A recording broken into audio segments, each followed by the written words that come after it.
Tengan buenas tardes nuevamente. Les agradezco por su presencia en la sala de estudio y darle continuidad a esta cátedra de psicología revolucionaria, gran herencia de la luz que nos dejara el quinto de los 7, para conocernos a sí mismos, para comprendernos a sí mismos y para poder transformarnos a sí mismos.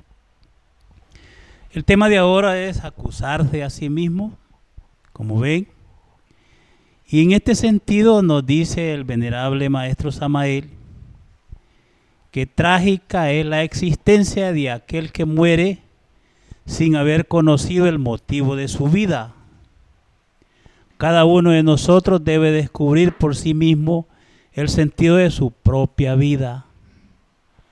Aquello que lo mantiene prisionero en la cárcel del dolor.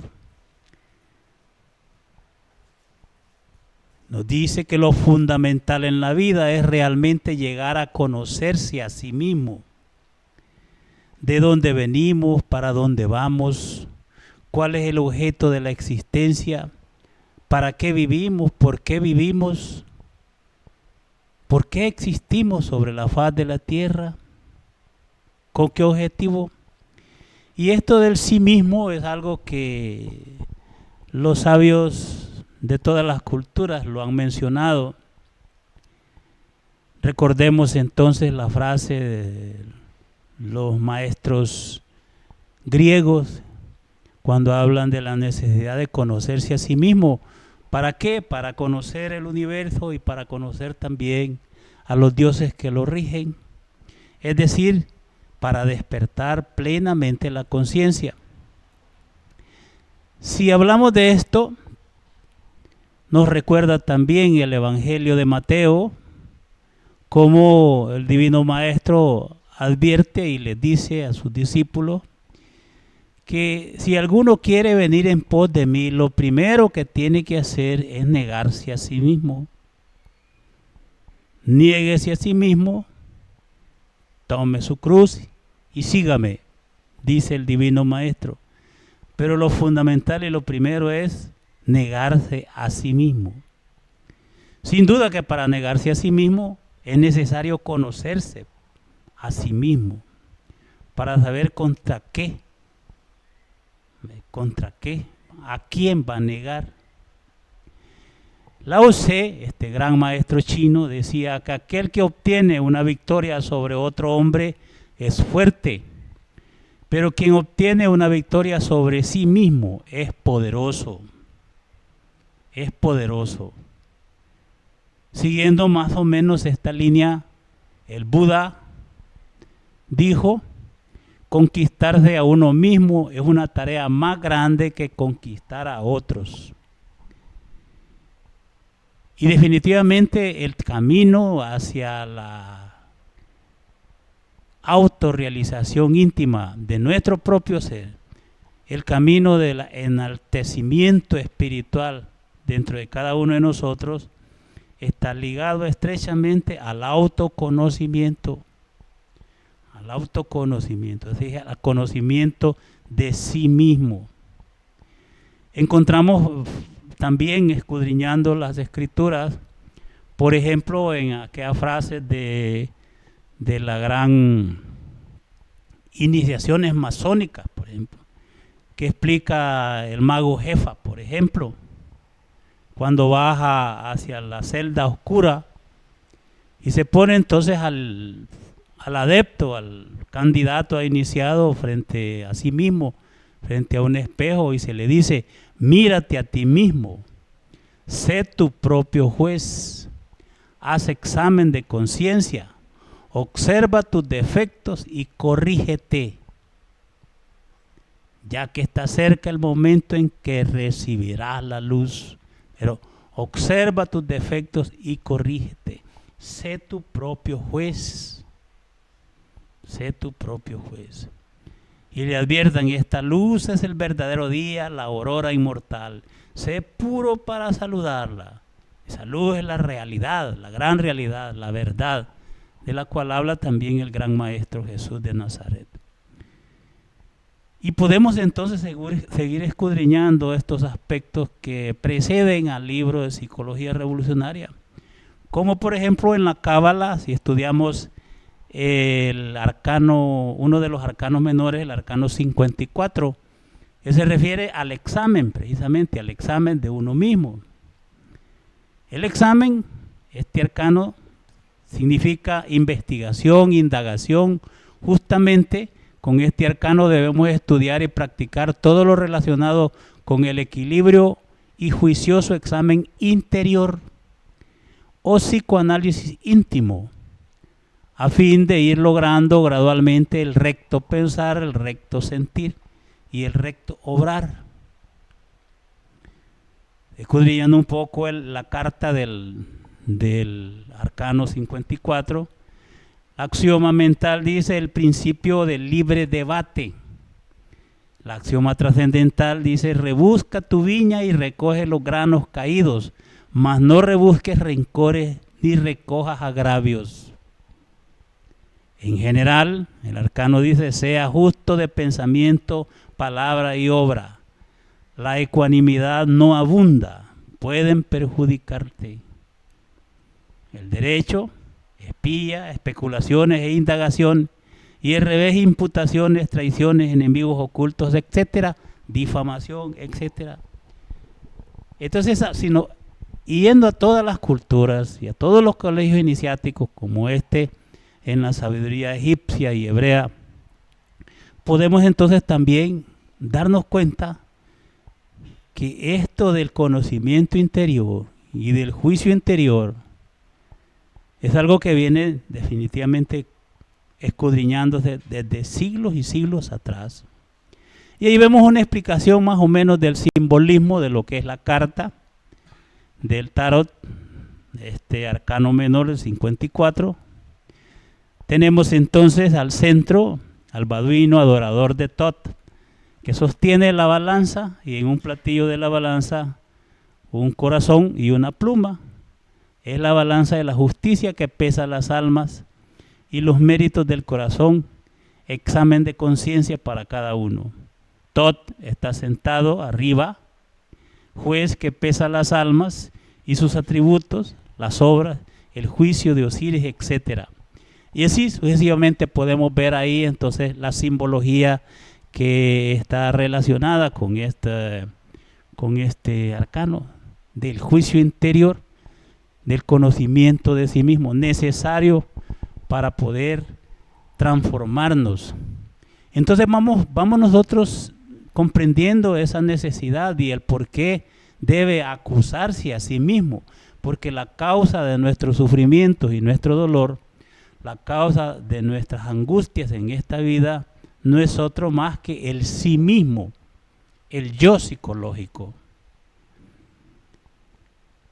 Y interesante resulta cómo nos explica el venerable maestro Samael en los misterios de la vida y de la muerte, cuando se nos quita este cuerpo físico de manifestación con el cual existimos sobre la corteza terrestre en este mundo, y nos explica que en el momento de la muerte, durante los 3 días y medio siguientes a la muerte, nuestra conciencia y nuestro juicio interno son liberados por la descarga electrónica del rayo de la muerte, y entonces vemos pasar todas nuestras vidas en forma retrospectiva, la que acaba de pasar desde el momento en que estamos sentados ya fuera del cuerpo físico hasta el momento en que venimos a este mundo. La descarga es tan fuerte que el hombre cae después en un estado de coma y de sueños incoherentes. Solo aquellos que poseen eso que se llama alma pueden resistir la descarga electrónica sin perder la conciencia, dice el maestro. Estos entonces soportan la carga electrónica de la ley y de la justicia, y ante su propia película, cada uno de nosotros, y con su juicio interior liberado, con su autojuicio liberado, empieza a ver y a recorrer de manera retrospectiva toda su existencia, la existencia que acaba de pasar, con el cuerpo que acaba de dejar, que acaba de terminar su función, y que obviamente es lo que va a la sepultura. Entonces empieza a revivir la existencia desde la ancianidad, pasando por las diferentes etapas, a la juventud, por ejemplo, y uno es el espectador de eso, con el autojuicio liberado. Nadie lo está enjuiciando. Uno se está viendo sus errores en cada una de las etapas de la existencia, de la vida, que ha terminado de vivir, hasta llegar a la infancia, a la niñez, y aún va escudriñando de una manera, dijéramos, retrospectiva, con esa retrospección objetiva, con la conciencia y el juicio interior libre, puede observar detenidamente todos los errores cometidos desde que desencarnó hasta cuando ha sido un bebé. Y una vez entonces con ese examen interior hecho, post-mortem supuestamente, terminado el trabajo retrospectivo, es claro que tenemos plena conciencia del resultado final de la vida que acaba de pasar. Sabemos cuánto entonces se ha puesto en la balanza de las malas obras y cuánto en la balanza de las buenas obras. Y ahí viene la suma y resta de quebrados y las combinaciones, múltiples combinaciones que van a determinar nuestra próxima existencia o hacia dónde vamos a continuar según la ley. Así que pues nosotros debemos comprender aquí y ahora que estamos en este mundo, tenemos una razón de ser, que estamos viviendo por algún motivo, por algo, o por algún factor especial. ¿A qué nos mandó Dios aquí? ¿Cuál es el trabajo que se nos encargó para venir a este mundo? Cambiar, definitivamente, cambiar es necesario. Pero la gente no sabe cambiar, dice el venerable. Sufren mucho y ni siquiera saben por qué sufren. Tener dinero no es todo. La vida de muchas personas ricas suele ser verdaderamente trágica. Y existen muchos, pero muchos defensores de lo que es la abundancia material, de la abundancia del dinero, pero nunca pueden demostrar que eso los hace felices. Sí, cargados de dinero, son criaturas infelices y desdichadas. Son criaturas hasta miserables, que no saben entonces comer de un pan en paz. Pero ¿de dónde viene esto? ¿A qué evento, dijéramos, histórico, antropológico debemos de eso? Y esto nos manda también al origen de todos los males, y es precisamente a la caída del Edén, de la cual hemos hablado en varias conferencias anteriores. Con la caída del Edén, ¿qué hacen los dioses? Los dioses resolvieron inducir intensos progresos sensualistas a la humanidad edénica en los seres humanos, dando libertad a las fuerzas instintivas luciféricas latentes en los trasfondos de la psiquis. Esas fuerzas instintivas luciféricas están representadas por la serpiente tentadora del Edén. La humanidad estaba suficientemente madura y era hora que conociese el bien y el mal. El ser humano fue embriagado por la tentadora serpiente del deseo y viene la caída. Este mundo de ilusión y de fantasía es un mundo donde reina la serpiente tentadora del Edén. Nosotros existimos dentro de las escamas ilusorias de esta serpiente tentadora del Edén.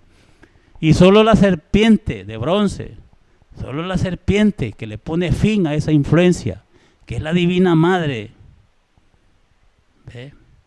la Divina Madre Kundalini, como le llamaban los hindustanes, es la única que puede vencer esa nefasta fuerza ilusoria Por eso es que es la única energía capaz de eliminar la fuente de la ilusión y de la fantasía, que es el yo psicológico.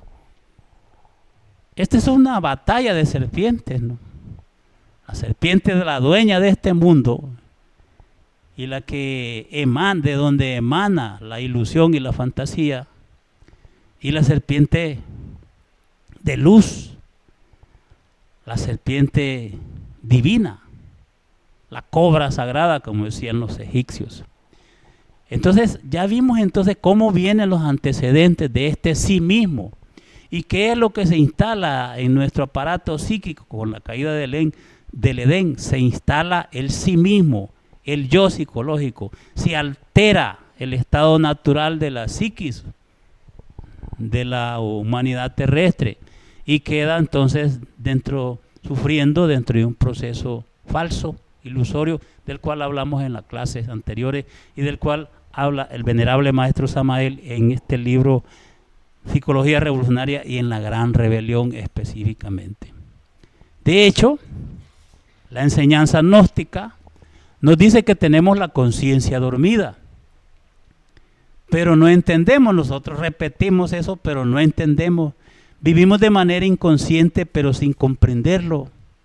Es urgente despertar del sueño hipnótico. Hay un hipnotizador, hay una fuerza hipnotizadora. Esa es la serpiente tentadora del Edén. Existe la fuerza hipnótica en toda la naturaleza. Está activa, es terrible. Obviamente, cada uno de nosotros está hipnotizado y eso es lamentable, nos dice el venerable maestro Samael. Eso es lamentable. Nuestra conciencia se procesa en función de esas proyecciones ilusorias que surgen del aparato psíquico alterado y modificado con la caída del Edén, que es lo que nosotros dijéramos en esta enseñanza gnóstica trascendental debemos intentar comprender. Cualquier idea que nosotros tengamos sobre la verdad no es la verdad, nos dice el venerable. Cualquier concepto que nosotros nos forjemos sobre la verdad no es la verdad. Porque todo concepto e idea surge de ese aparato psíquico alterado, modificado. Surge de una fuerza hipnótica. Esa fuerza hipnótica está por doquiera. Dice el venerable, vemos signos de hipnotismo, magnetismo, sugestión, etc. Pero ignoran las multitudes que se hallan precisamente en estado hipnótico continuo. El hipnotizador individual y colectivo toma la forma del ego, del yo, del mí mismo. Así pues, la conciencia edénica quedó atrapada dentro de una naturaleza inferior, subjetiva, actuando en virtud de la fuerza psíquica que la condiciona. Se encuentra en un estado de hipnosis, duerme la conciencia profundamente, duerme. Pero el ejemplo que les ponía en la clase anterior, que muchas veces nosotros afirmamos categóricamente porque así está en los textos y en las escrituras sagradas que dejó el venerable maestro Samael. Pero otra cosa es tener una vivencia exacta y correcta de estas grandes realidades que están escritas en estos libros. Están escritas. Comprender el proceso de hipnosis del yo. El yo es alimentado por las fuerzas ilusorias que emanan de la serpiente tentadora del Edén, la reina o rey de este mundo, la propietaria de este mundo. Solo una verdadera actitud revolucionaria y rebelde podría definitivamente poder ponernos frente a esta fuerza terrible, y con la ayuda de lo alto y con la ayuda de las ideas solares gnósticas podríamos definitivamente avanzar en este trabajo, porque el hipnotizador controla la mente, controla las emociones y controla nuestros movimientos. El yo se introdujo en la mente, en el subconsciente del cerebro humano, con sus propios fluidos hipnóticos. Entonces, desde ese instante quedamos bajo su control, es decir, quedamos esclavizados por el yo psicológico. Y ahí entonces la figura de la criatura mecánica, del robot orgánico, que nos movemos con un cuerpo celular formado por múltiples sistemas energéticos, que no hay alambres ni cables, pero que somos sugestionados e inducidos a actuar de acuerdo a fuerzas que nosotros mismos desconocemos. La humanidad terrestre es una humanidad anormal, desequilibrada. El aparato psíquico de los terrícolas está alterado. Fue adulterado desde la caída del Edén. Comprenderlo es de urgente necesidad. Eso, comprenderlo es de urgente necesidad. Entonces la conciencia edénica, aquella que se manifestaba libre en el paraíso elemental, queda dentro de un cuerpo, dijéramos, humano, tricentrado, queda atrapada en esta región de vida, en esta región de existencia anormal, alterada o ilusoria, queda atrapada dentro de esa naturaleza inferior llamada el yo psicológico. ¿De dónde viene el yo? ¿De dónde depende? De la serpiente tentadora del Edén. Este mundo y todas las emanaciones ilusorias surgen de esa gran serpiente. Luego vamos a hablar más a fondo sobre este proceso de la ilusión, porque todo lo cuanto nosotros tenemos en la mano y todas las pantallas que ponemos en actividad, todo eso entonces es la multiplicación de la ilusión a la enésima potencia, que no nos damos cuenta, por supuesto, que no nos damos cuenta, y cuanta red social vive nos la instalamos y ahí ya somos parte de eso, sin ninguna reflexión de lo que eso significa, nada, absolutamente. Pero es la conciencia, nuestra conciencia la que queda ahí atrapada. Por eso es la conciencia la que tiene que hacer una gran revolución aquí ahora dentro de nosotros mismos para vencer esa fuerza, para vencer el opresor, dijéramos, para vencer a aquel que lo tiene realmente cautivo. ¿Y de dónde viene la esencia? El maestro dice muy bonito ahí, que la esencia de cada uno de nosotros lleva en su interior, viene de arriba, del cielo, de las estrellas, de la Vía Láctea, de la galaxia en que vivimos. No es de aquí, hermano.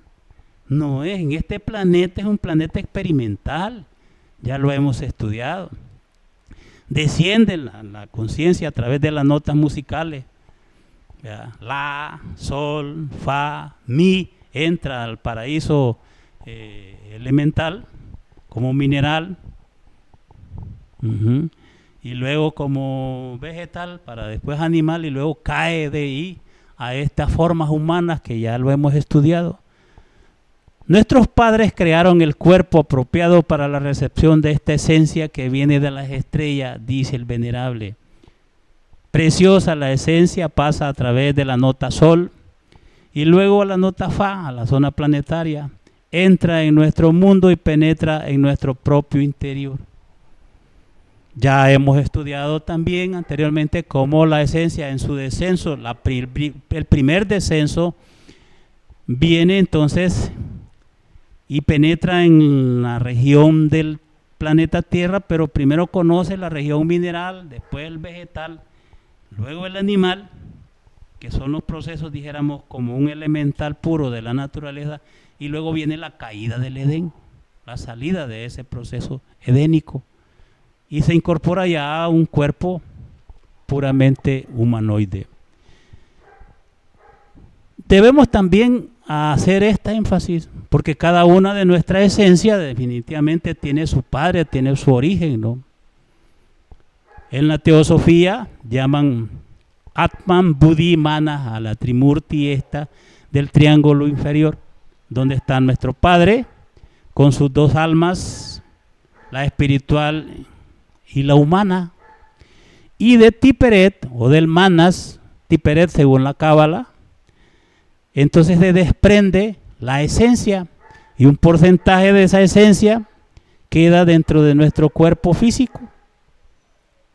Así nuestro ser definitivamente nos asiste y estamos conectados directamente, siempre. Por eso dice el venerable, obviamente en nosotros hay mucho que debemos ver, estudiar y comprender. Si es que en realidad anhelamos saber algo sobre nosotros mismos, sobre nuestra propia vida. Cómo se procesa nuestra propia vida y de dónde viene el alma, la esencia que tenemos aquí y ahora aquí. Aquello que se habla tanto de la necesidad de salvar el alma. ¿Ve? Así que bueno, el alma humana de nuestro Padre, del alma humana del ser, se desprende ese porcentaje, esa alma que se le llama, en el Zen le llaman Buddhata, a la esencia, el alma que vive y que está aquí atrapada dentro del yo. Definitivamente, la esencia posee múltiples sentidos de perfección y extraordinarios poderes naturales. Cuando morimos en sí mismo, cuando disolvemos el yo psicológico, gozamos de los preciosos sentidos y poderes de la esencia. 3% de conciencia, de conciencia libre nos haría la diferencia para nosotros mismos.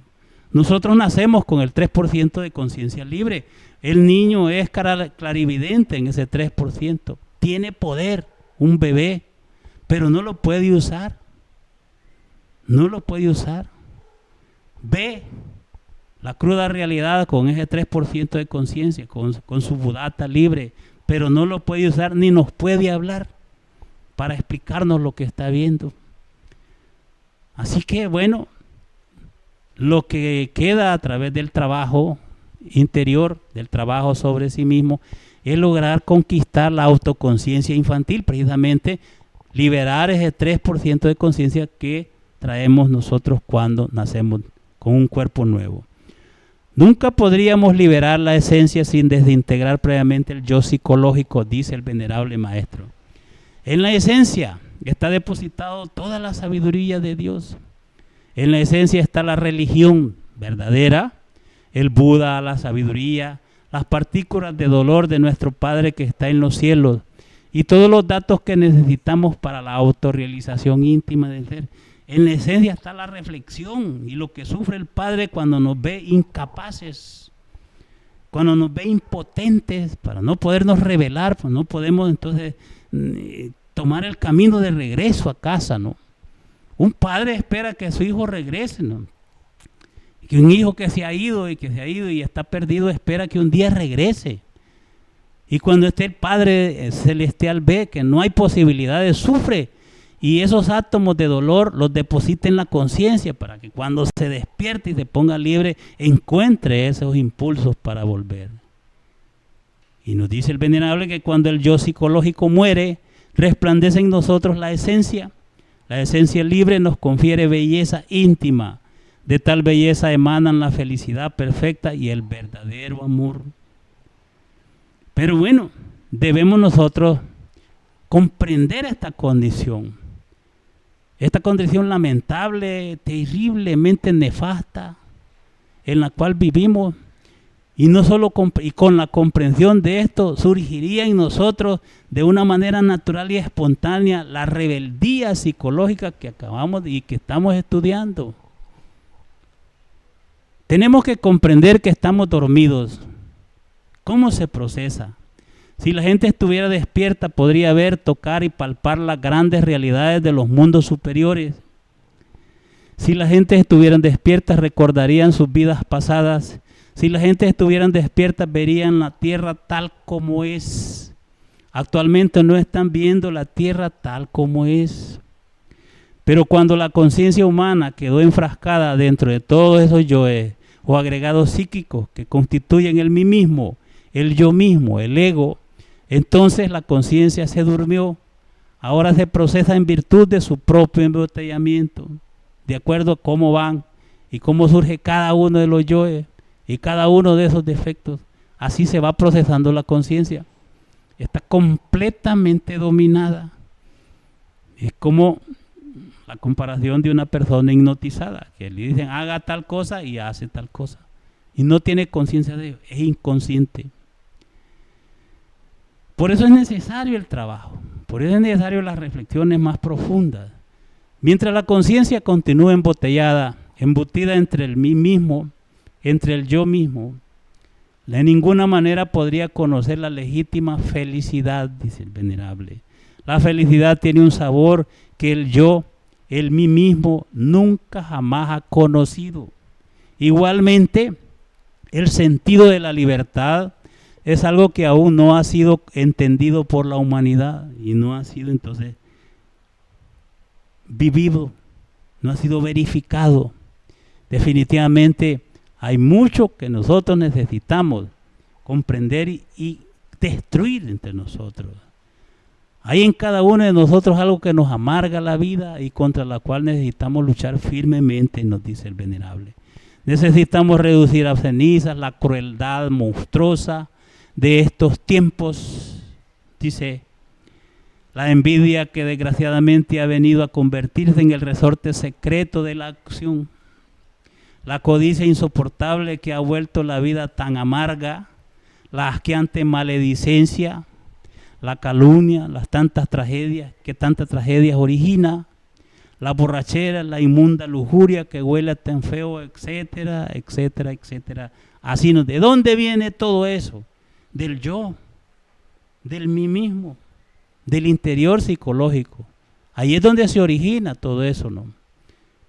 Por eso es que la atención dirigida hacia ese espacio psicológico nuestro es lo que nos va a permitir detectar la existencia, la cruda realidad de la existencia de esa humanidad psicológica, que es la de donde surgen los comandos para nuestras acciones y para nuestros errores. Podemos modificar obviamente ciertos eventos, es posible alterar resultados, modificar situaciones, es posible modificar la vida, es posible modificar las circunstancias que provocan mucho dolor. Está ciertamente dentro de nuestras posibilidades eso. Si se trabaja consigo mismo. Nadie podría hallar la senda de la gran rebeldía, nos dice, si jamás trabaja sobre sí mismo, si no se enfrenta a sí mismo. El trabajo sobre sí mismo es el carácter fundamental del camino vertical. Es de tipo psicológico, obviamente, no es de tipo físico. Se ocupa de ciertas transformaciones del momento presente que van a poder tienen el poder de modificar las circunstancias de nuestra propia vida. Nosotros con las acciones podemos modificar las circunstancias de la vida misma y ahorrarnos muchísimo dolor y mucho sufrimiento. Continúa el maestro y dice, el ser humano necesita regenerarse. Y esto no es cuestión de autores ni de bibliotecas. Necesitamos trabajar sobre sí mismos, estudiar la gnosis, meditar y transmutar nuestras energías creadoras para crear ese ambiente propicio y adecuado para enfrentarse a sí mismo. La gnosis de todos los tiempos es 100% práctica. El opio de las teorías es más amargo que la muerte. Necesitamos práctica para encontrar al gurú interior. Y ese gurú interior está en la esencia, está en la conciencia. No está en una cueva, no está en ningún lugar donde vayamos. Ni que allá en el lejano oriente, ni en el lejano poniente. No, está aquí ahora dentro de nosotros mismos, que es lo que debemos comprender. Es lo que nosotros debemos comprender. Realmente todas las escuelas místicas y todos los movimientos espiritualistas están llenas de gente que está equivocada, pseudo clarividentes, ilusos, causan mucho daño a sus estudiantes, causan mucho daño a los adeptos. Le venden ideas y le venden cielos falsos también. Y esto no es para nosotros, no debe ser eso parte de nuestro trabajo. Nosotros debemos comprender que vivimos en este mundo luciférico, dentro de esta gran maquinaria de la relatividad. Todo se procesa de acuerdo con la ley de causa y efecto. Todo este encadenamiento terrible de causas y efectos nos tiene esclavizados en este valle de amargura. por más que aparentemos felicidad o que tengamos momentos de alegría o de dicha, este mundo de asociaciones y combinaciones, lo único que existe es el dolor. Necesitamos salirnos de este mundo de combinaciones y conocer la verdad para ser libres. Si se tiene mucho dinero, se sufre porque se tiene mucho dinero. Y si no se tiene dinero, si se es un paria y un miserable, se sufre porque no se tiene. Esa es la gran relatividad de este mundo. En apariencia uno dice, si yo tuviera, y si ganara la lotería, y si hiciera esto. Y saben que ustedes, que aquellos que se han ganado la lotería, millones y millones de dólares en la lotería, han terminado siendo los seres más miserables del mundo. Entonces es la relatividad. No es tan cierto eso que se dice. Eso de la felicidad, dice el venerable, está en chino. ¿Cómo se dice por ahí?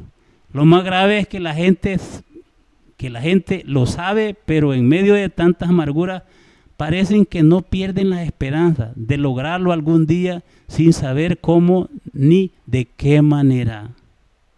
Pachanga, parranda, borrachera, urgía, es placer bestial, mas no es felicidad. Sin embargo, hay fiestecitas sanas, sin borrachera, sin bestialidades, sin alcohol, etcétera. Pero eso tampoco es la felicidad. La felicidad es un estado de la conciencia libre y emancipada, libre de sus condicionamientos, libre del hipnotizador. Es la conciencia frente a la luz de su ser y dentro de su real ser. Y nada tiene que ver con todo lo que nosotros intentamos vivir en este mundo. De hecho, todo esto comienza con observarnos a sí mismos y observar la crueldad que hay, observar las entidades que surgen y que están dentro de nuestro aparato psíquico. Y este mundo ha sido creado precisamente para eso, para que las conciencias, las esencias, comprendan esta necesidad y se rebelen contra ella. Por eso dije, no quieren, cuando uno se queja de este mundo, cuando uno se queja de las escenas que le toca vivir, responde el maestro, no quieren estas gentes entender que este mundo es un gimnasio psicológico mediante el cual sería posible aniquilar esa fealdad secreta que todos llevamos dentro. Para eso nos enfrentamos a todas las circunstancias de la vida, a todos esos aspectos más o menos horribles que nos ha tocado vivir y que puede tocarnos vivir, para que nos encontremos a sí mismos, para que nos demostremos y tomemos la vida como ese gran gimnasio. Y algunos de ustedes van a los gimnasios, y no a los que van solo a modelar sus figuritas, sino a un gimnasio definitivamente para aprender una disciplina seria.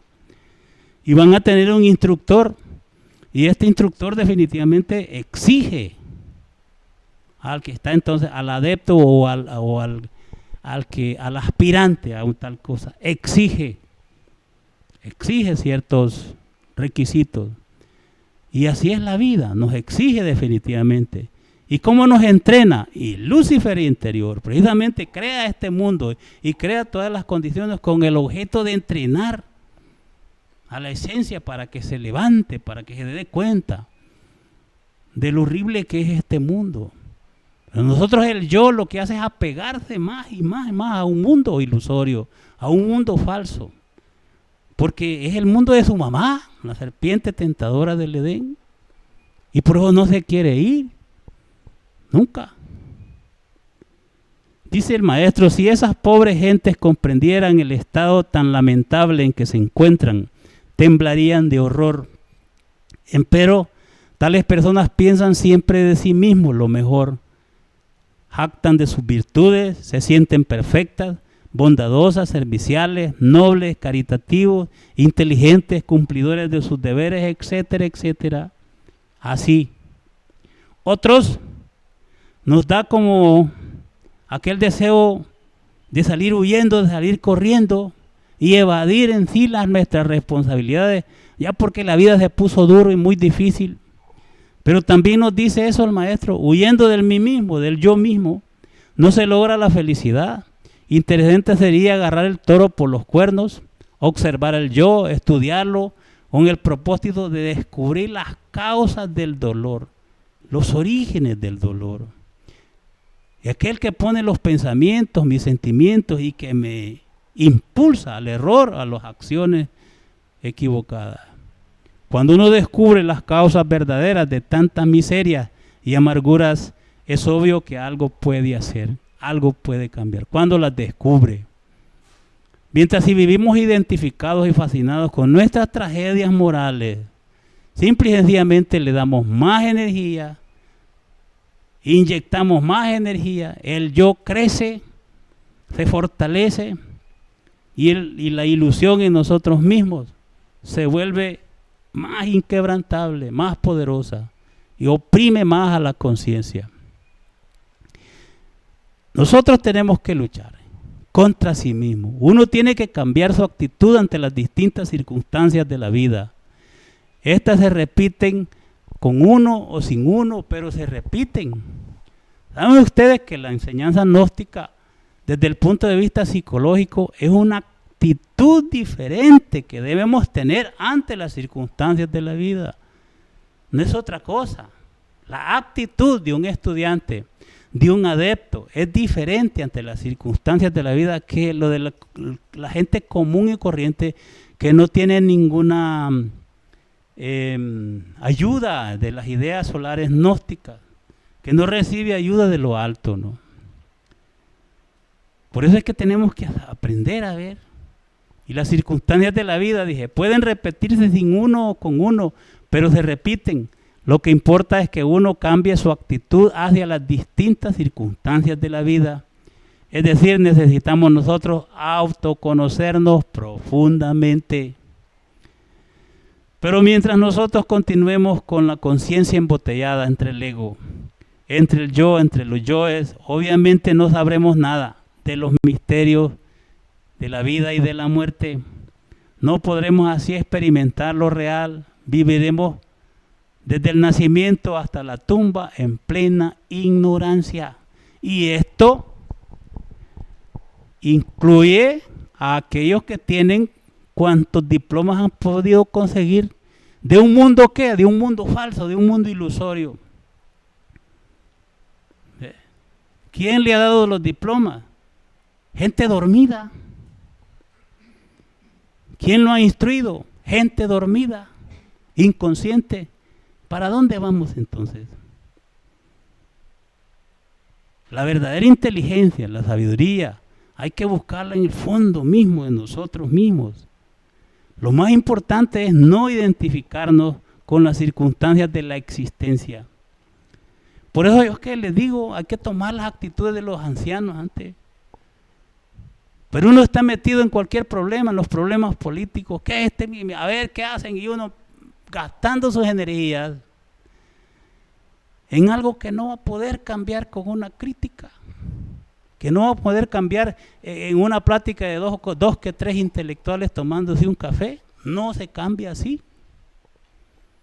Entonces es una circunstancia, viéndola desde el punto de vista más inteligente, deje. Cuando haya algo objetivo que se pueda hacer, hágalo. Pero no esté identificado con tantas cosas. Que lo hagan. Son procesos kármicos del mundo y de las sociedades y de los pueblos. La vida es como una película, y es de hecho una película que tiene un principio y tiene un fin. Distintas escenas de la vida van pasando por la pantalla de la mente, y el error más grave de nosotros consiste en identificarnos con esas escenas. ¿Por qué? Porque pasan, sencillamente pasan. Son escenas de una gran película y al fin pasan. Uno tiene su propia película como persona, uno tiene su película como familia, uno tiene su película como ciudad, uno tiene su película como país, y así tiene la película el planeta Tierra y la humanidad terrestre. Y eso no se arregla en la medida que nos identifiquemos más. Hay que comprender a fondo este misterio. Afortunadamente en el camino de la vida sentí como lema siempre eso, no identificarse uno con las circunstancias diferentes de la vida. Eso es lo que queda, no identificarse. Cuando uno no se identifica con los distintos eventos de la vida, cuando uno se identifica con los distintos eventos y circunstancias de la vida, comete muchos errores, muchos errores. Uno es una maquinita y se mueve de acuerdo a ciertos impulsos externos. El robot psicológico, ¿verdad?, reacciona en base a los impulsos externos. Dice el maestro, ¿quieren ver ustedes a una persona enojada? Díganle una palabra dura y la verán enojada. ¿Y quieren verla contenta? Denle una palmadita en el hombro y díganle unas palabras dulces y cambia ya contenta. Qué fácil, dice, ¿no? Cualquiera juega con la psiquis de los humanos. Qué débiles son estas criaturas. Se trata pues de cambiar, que todo esto que tenemos nosotros de débiles sean eliminados, hasta nuestra misma identidad personal debe perderse en nosotros mismos. Es el yo el que reacciona de esa manera. Es el yo. Pues el ser no, la conciencia no reacciona de esa forma. Uno nunca debe identificarse con nada de lo que vea en la vida. Las circunstancias, los eventos desagradables pasan, todo pasa. Nosotros no debemos ser. Cada día debemos ser menos robotizados, menos mecánicos. Cada día debemos ser más auténticos. Y eso es dándole oportunidad a la conciencia que se manifieste. De hecho, nos da una fuerza extraordinaria de control, de autocontrol, el trabajo sobre sí mismo. Claro, no es nada fácil lo que estamos hablando. No es nada fácil. Y muchos de los que nos puedan ver y puedan escuchar y ver esta conferencia pueden estar no de acuerdo, porque uno se ama a sí mismo. Uno dice, ¿y cómo voy? Si no me amo yo mismo, si no me quiero yo mismo, ¿quién me va a querer? Eso es lo que dice, ¿no? ¿Verdad? La frase más común. Pero ese sí mismo es el que le está causando todos los dolores de esta vida. Si no lo tuviera, fuera feliz. Pero claro, quiere una paciencia extraordinaria. Jesús de Nazaret, el gran Kabir, habló claro sobre esto y dijo, en paciencia poseeréis vuestras almas. Las gentes no poseen su alma, el alma las posee. El alma de cada persona sufre cargando con un fardo abrumador, cargándonos a nosotros. Entonces así es, así ha sido siempre. Cuando el alma cristaliza completamente en uno, hasta el mismo cuerpo físico se convierte en alma. Poseer alma es algo muy difícil. Escrito está, en paciencia poseeréis vuestras almas. Hay yoes muy difíciles de eliminar, defectos terribles, yoes que están en relación con la ley del karma, y eso es más, pero más cruel todavía. Paciencia y serenidad son dos de las facultades que hay que saber cultivar en este trabajo. Facultades extraordinarias o virtudes magníficas necesarias para avanzar en este camino de la transformación radical. El maestro habla de esto en el libro de las 3 montañas. Explica entonces cómo él logró pasar todas las pruebas en base a su paciencia y la serenidad. En el trabajo sobre sí mismo necesita multiplicar la paciencia hasta el infinito y la serenidad hasta el colmo de los colmos, dice el venerable maestro. Quien no sabe tener paciencia, quien no sabe ser sereno, fracasa en este camino esotérico. Quien no tiene paciencia, quien no tiene serenidad, no podrá triunfar en esa lucha contra sí mismo, que es la causante de la infelicidad humana, de los problemas humanos, etcétera, etcétera. Seguiremos más adelante con otros temas de este libro y luego con otros temas de la Gran Rebelión para que nos vaya quedando una idea más integral sobre este proceso. Si hay alguna pregunta, vamos a tratar de contestarlo con mucho gusto.